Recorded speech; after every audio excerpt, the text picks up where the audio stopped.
Welcome back to my channel where its sole purpose in life is yep, Unity College assignments, and today we are here with Biology 301, my final project. Heidi ho!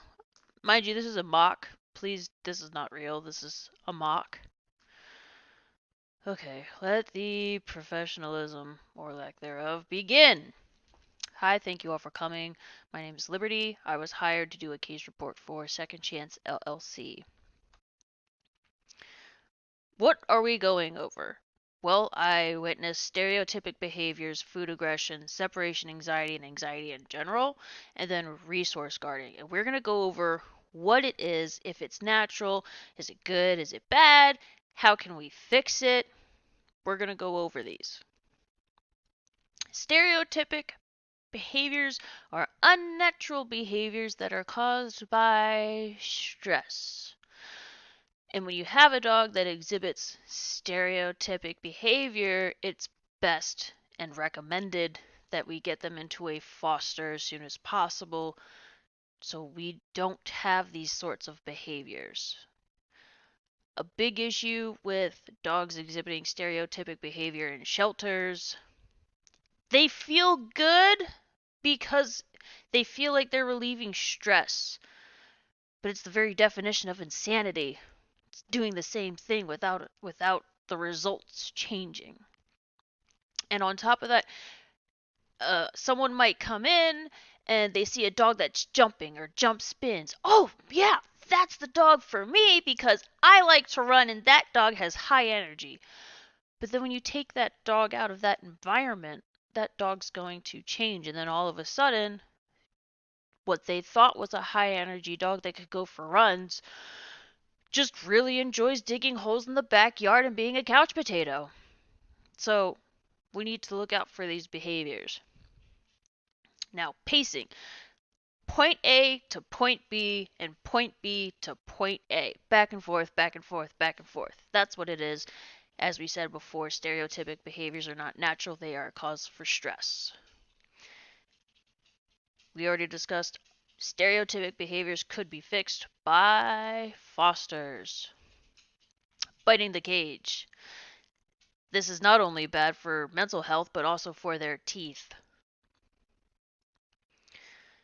Spinning and circling, clockwise, counterclockwise, circle, circle, circle, circle. Bouncing off the walls, literally. Jump up, paws on the wall, bounce off. Jumping, just crisscross will make you jump. Well, not in this case, no, crisscross did not make this puppy jump. What made this puppy jump was stereotypic behavior caused by stress. Jump spins. Jump push. Some dogs can jump without bouncing off the wall and spin in the air. Jack Russell Terriers are very good at this. But in this case, this dog was jumping up and would bounce off the wall and spin. Food aggression. What is food aggression? Similar to resource guarding, yet different in the fact that they are guarding food. Anytime food is involved, that's when aggression comes into play. Food aggression. Is it natural? It can develop, but in a healthy environment, it wouldn't be natural. It's good for the dog in the sense that the dog can potentially protect its food. It's bad in the sense that that dog is not adoptable. How can we fix this issue? Strict feeding schedule. Very strict. If you feed that dog at 9 a.m., you need to feed that dog at 9 a.m. every day. And depending on the breed, feed it 2 to 4 times a day. It depends on how much food they get. Large breeds, some of them get 4 or 5 cups of food in the day. So break those cups up. 1 cup in the morning, like 6 a.m., then another cup around 10, one at 9, or excuse me, one at lunch, one at 3, and then one at 5 throughout the day, and keep that schedule. schedule. Whereas if you have a smaller dog, like a beagle, they literally only eat about a cup to 2 cups a day, if I remember correctly. So you would have to break that up into however many meals you feel is necessary. And it could be 2 meals a day, 1 cup in the morning and 1 cup at night. Or you could break it up, half cup, and then a whole cup. Schedule is key here. Schedule is key. And even dogs that have been in your home for a while, those dogs can become food aggressive. I had a dog I adopted her as a puppy from a shelter, and then I received a beagle, an elderly beagle. And then my dog became food aggressive because the beagle was eating her food all the time and there was no food for her to eat. So, how did I take care of that? I separated them and I watched them when they ate and I kept a schedule and she stopped being food aggressive. Does this work all the time? No. And the unfortunate outcome sometimes is euthanasia. Separation anxiety or anxiety in general. This can be taken care of with medication, but the medication can be expensive.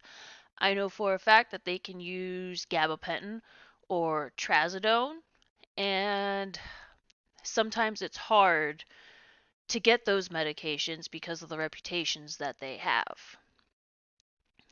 How can we handle separation anxiety or anxiety? Uh, well, let's go over what it is. If you've ever had an anxiety attack, you know exactly what it is. Separation anxiety is they're not here, I don't know what to do, and I have feelings and I don't know what to do about these feelings. And that's not it is not natural for a dog to have that, but humans can create that situation or scenario for those dogs, unfortunately. You might think it's cute. It's not. It is not. It's not good. This is why we sometimes end up with either bonded pairs or dogs end up in shelters at the age of 6 and they're crying all the time for their owner. And how can we fix this? Well, it's going to take a lot of work. A lot of work. A lot of work. If this dog is in a foster, then we need to associate crate training with positivity. And when we do that, it will be, oh, this is the crate, it's no big deal. And then we do little by little at a time, little at a time. Put the dog in the crate, 5 minutes. Go stand outside your house, in your backyard, just stand outside 5 minutes. Come back in and keep a schedule. As soon as you come in, you either tell that dog to wait, or you greet the dog, or you just take the dog immediately outside. But whatever your schedule is, you need to keep that schedule with that dog. And eventually, it can get better.